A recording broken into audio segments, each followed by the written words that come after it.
Sisi Njuzu vaiva kuda kuenda pamvura yaicheka makumbo.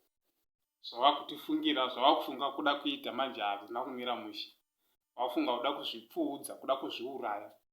Saka chiri kuitika ndechekuti vakaposta post yavo vachi depression is real what ndo iyi yamuri kuona apa post yayo. Saka nyatsai kudi kuiverenga zvinhu. Manyatso kuzviona zvakapostiwa nani nasisi Njuzu Mona Lisa. Vadaro manje. Ndobva vachizodii paita mumwe musikana anonzi Rendi kudai shamwari yavo here. Ndobva apostawo mapost last conversation yakataura naNjuzu paWhatsApp. Saka atora mascreenshot ndo amuri kuona. Achiti handatofunga kuti pamwe uri kutamba. Zvotori serious. Saka munyatsai kuzviverenga izvi guys. Muverenge muone. Mascreenshot ndo nichangomaisa SR3. Atotira ndodaenda kufamasi ndototenga kumapirits yokuti yakumwa ndife.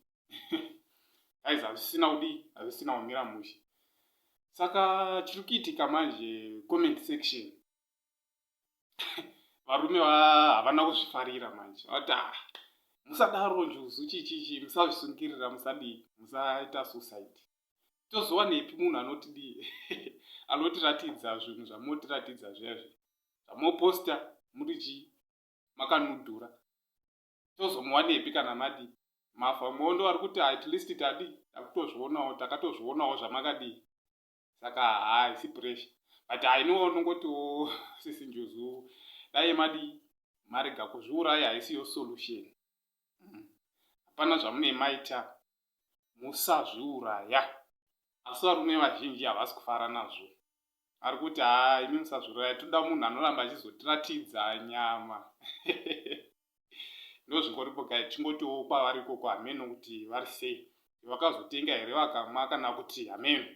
Asi tongoti Mwari ngavapindirewo panani pana sisi Njuzu vasafunga kuzvidi kuita suicide. Thank you guys. Like